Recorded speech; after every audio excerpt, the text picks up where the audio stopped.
Un evento religioso sucedió esta semana.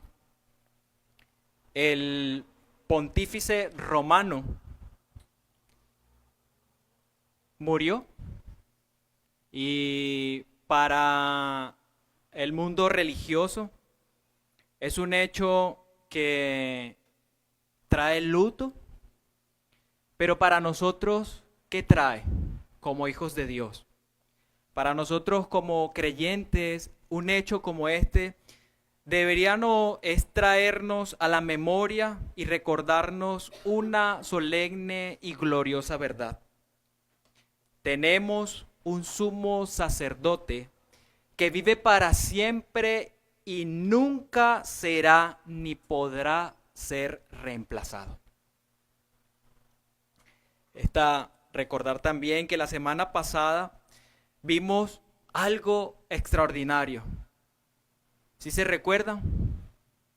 La tumba está vacía.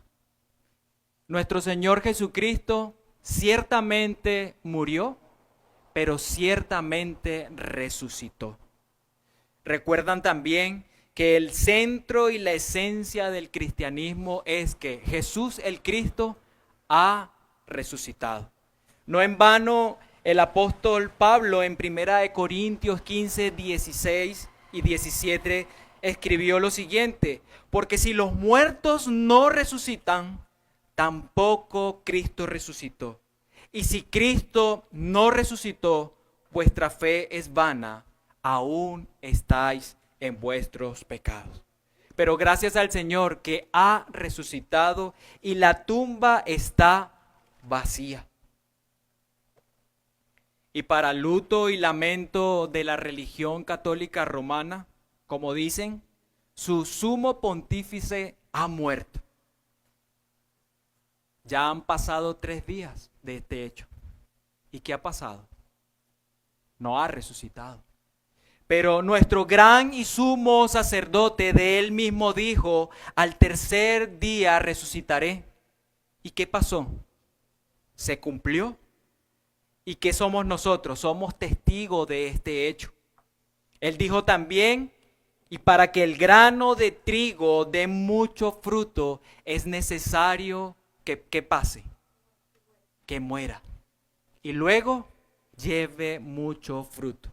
Y hoy, para nosotros los hijos de Dios, somos ese fruto que ha producido esa muerte de nuestro gran y sumo sacerdote, pero que no tendrá un reemplazo porque es para siempre. Y allí donde Él esté, también Él ha prometido que nosotros también estemos.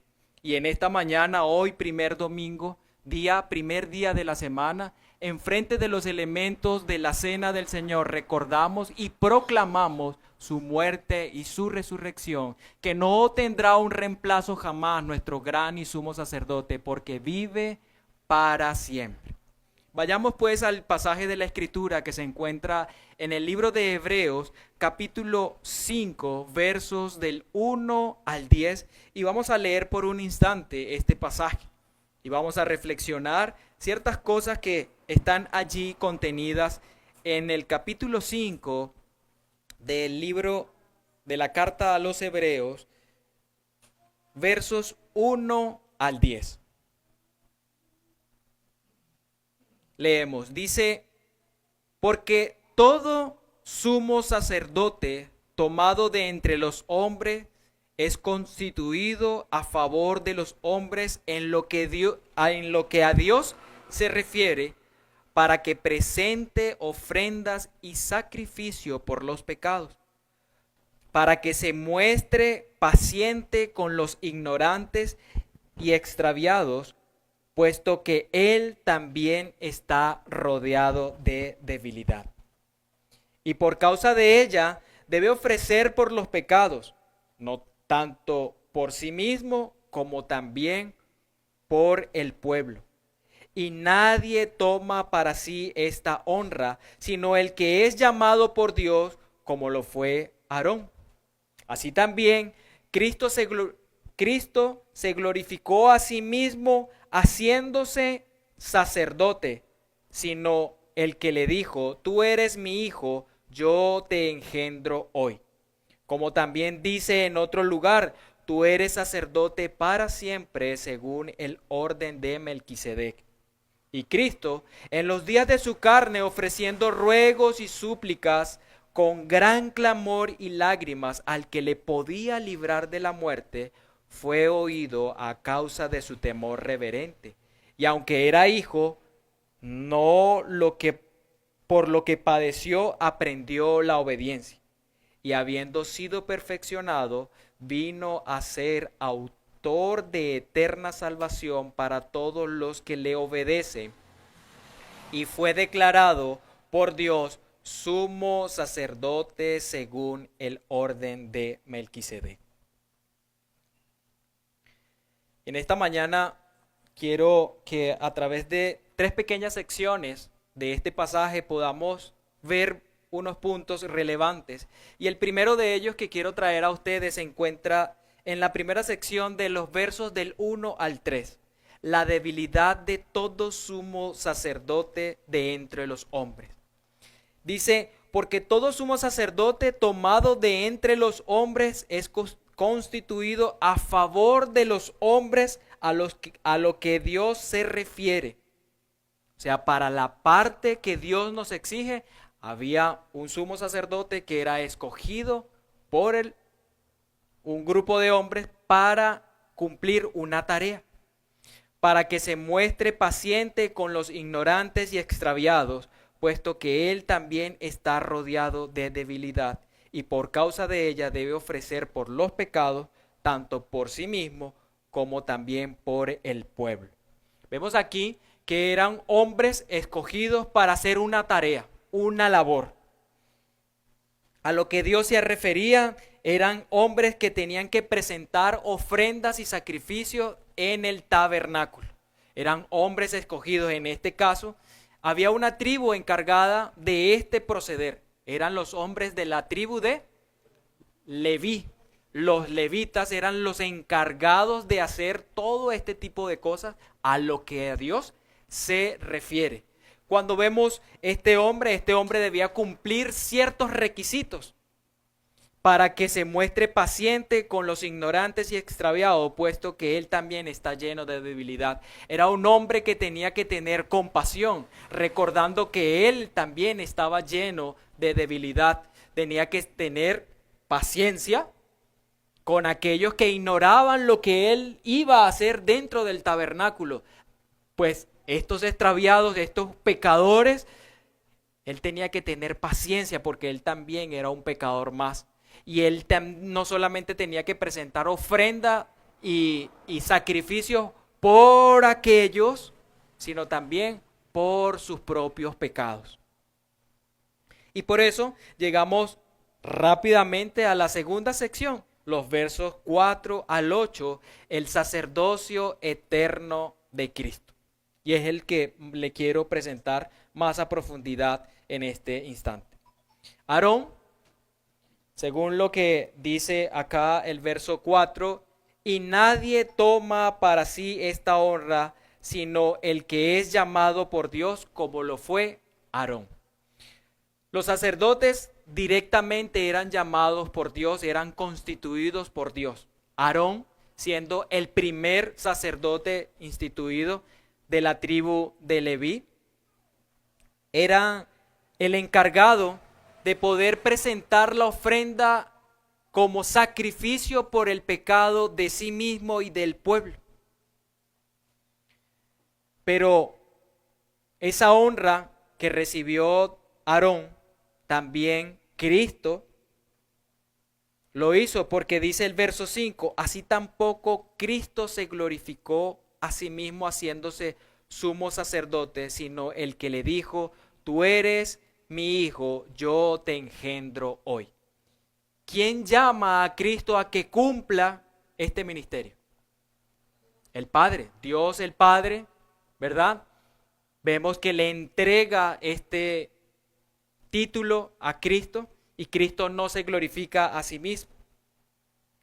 Como también dice en otro lugar, tú eres sacerdote para siempre según el orden de Melquisedec. Y sale aquí un nombre que muchos desconocemos. ¿Quién es Melquisedec? ¿A qué se refiere Dios cuando dice tú eres sacerdote para siempre según el orden de Melquisedec? Al parecer, Melquisedec no pertenecía a esta tribu de Leví, no era de los levitas porque estuvo antes de que existiera la tribu de Leví, pero tenía algo muy particular. No pertenecía a lo que Dios había designado como la tribu de los que iban a servir en el templo. Estaba siendo designado por Dios porque Dios designó a este rey Melquisedec del pueblo de Salem, menciona la escritura. Y en el capítulo 7, de esta misma carta, vamos a ver rápidamente quién era Melquisedec. Era de una clase superior y diferente, no pertenecía a la tribu de los levitas. Vamos a leer por un instante Hebreos 7, del 1 al 3. Y el escritor de Hebreos nos pone aquí en contexto quién es Melquisedec. Porque este Melquisedec, rey de Salem, sacerdote del Dios Altísimo, designado por Dios, sacerdote del Dios Altísimo, que salió a recibir a Abraham, que volvía de la derrota de los reyes, y le bendijo, a quien asimismo dio a Abraham los diezmos de todo, cuyo nombre significa primeramente Rey de Justicia y también Rey de Salem, esto es, Rey de Paz, sin padre, sin madre, sin genealogía, que ni tiene principio de días ni fin de vida, sino hecho semejante al Hijo de Dios, permanece sacerdote para siempre. Y Cristo, nuestro gran y sumo sacerdote, tiene este mismo título, sacerdote para siempre, según el orden de Melquisedec. Fíjense una cosa muy particular. Cristo, ¿a qué tribu pertenecía?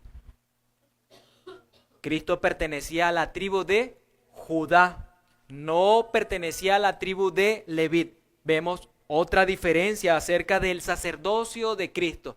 No es bajo el mismo tipo instituido por la ley de Moisés. No es igual. Cristo pertenece a la tribu de Judá, es designado por Dios, porque dice el verso del capítulo 5, el verso 5, tú eres mi hijo amado, yo te engendro hoy.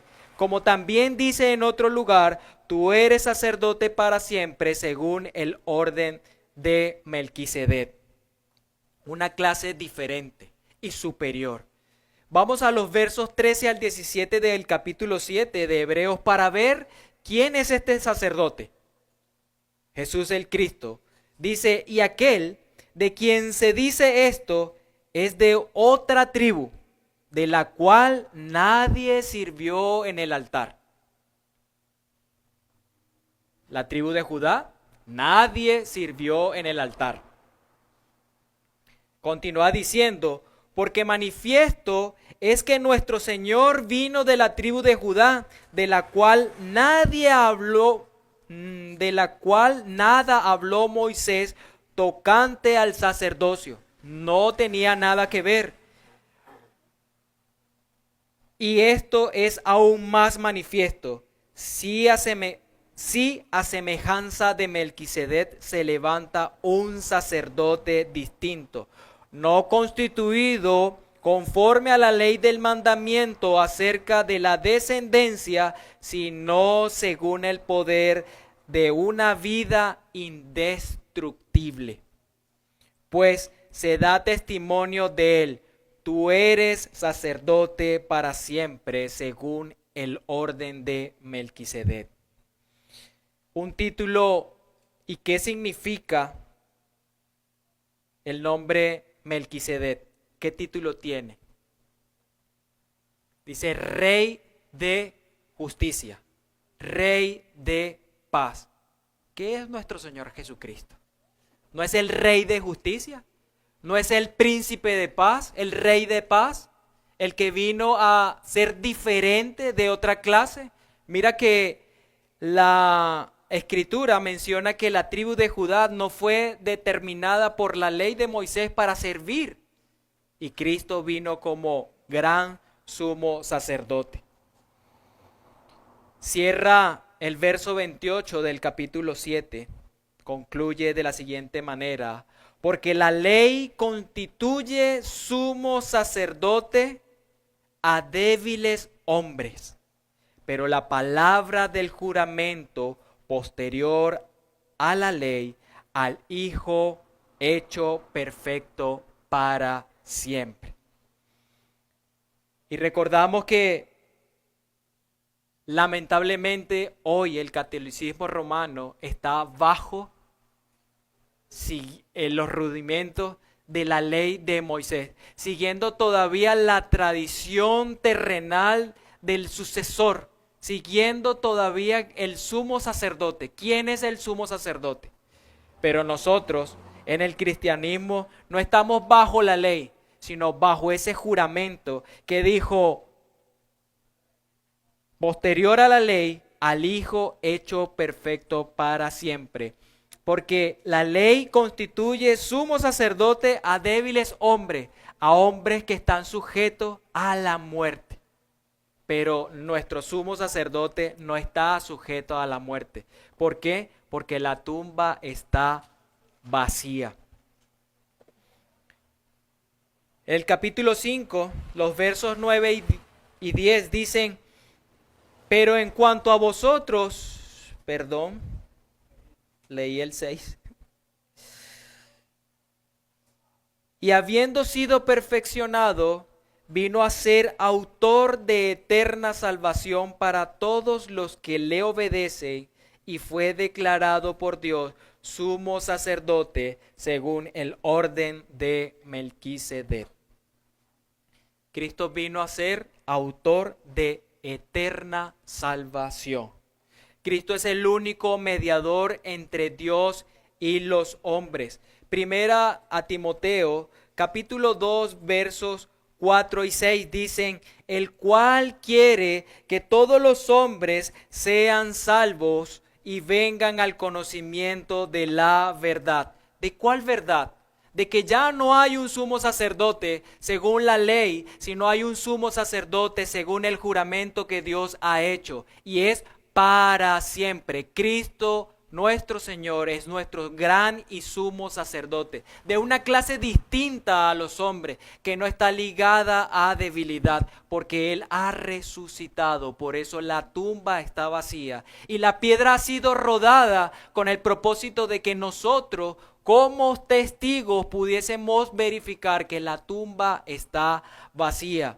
No hay sucesores, no hay pontífices, no hay vicarios, no hay necesidad de otro intercesor, solamente Cristo el Señor, el cual quiere que todos los hombres sean salvos y vengan al conocimiento de la verdad. Y nosotros, los que hemos creído, hoy, primer día de la semana, proclamamos a través de los elementos de la cena que Cristo ha resucitado y vendrá por segunda vez. Es nuestro sumo sacerdote que intercede por nosotros, que tiene compasión. Jesús, el Hijo de Dios, ha traspasado los cielos y permanece para siempre como nuestro sumo sacerdote, fiel y eterno. Y para ir cerrando, quiero leer Hebreos capítulo 10, versos 11 al 14. Hebreos capítulo 10, versos 11 al 14, que dice de la siguiente manera: y ciertamente todo sacerdote está día tras día ministrando y ofreciendo muchas veces los mismos sacrificios que nunca pueden quitar los pecados. Y oiga bien esto: pero Cristo, habiendo ofrecido una vez y para siempre, ¿cuántos sacrificios? Uno solo, por los pecados, se ha sentado a la diestra de Dios. De allí en adelante, esperando hasta que sus enemigos sean puestos por estrado de sus pies, porque con una sola ofrenda hizo perfectos para siempre a los santificados. Hoy el Evangelio no se viste de luto, sino se viste de esperanza. Y nosotros, como proclamamos con estos elementos que Cristo ha venido y ha resucitado, también tenemos el deber de proclamar a aquellos que han puesto su confianza en que ese sacerdote puede interceder por ellos. Cristo es superior, porque Cristo no necesita estar continuamente ofreciendo sacrificios a favor de nuestros pecados, porque ya lo hizo una vez y para siempre. Así que tenemos esperanza en Cristo y debemos, como hijos de Dios, proclamar esa esperanza. Y los que no han puesto su confianza en Cristo Jesús, y recuerde esas palabras que Él desea que todos los hombres procedan al arrepentimiento, asimismo les digo que es solamente en Cristo que puedes tener un sumo sacerdote que ha traspasado los cielos, que con un solo sacrificio y con su sangre derramada en la cruz del Calvario puso el perdón de tus pecados, siendo Él el único mediador entre Dios y los hombres, siendo el único fiador que ha pagado completamente nuestra deuda que teníamos con Dios. Si no colocas tu confianza en Él, déjame decirte que Él está allí, sentado a la diestra de Dios, esperando que llegue ese día en que va a ponerte a ti como enemigo allí, a los estrados de sus pies. Y los que normalmente participan de los elementos de la cena del Señor con nosotros, les invito en esta mañana o ya tarde, que se pongan en pie para que recordemos este sacrificio que hizo nuestro gran y sumo sacerdote.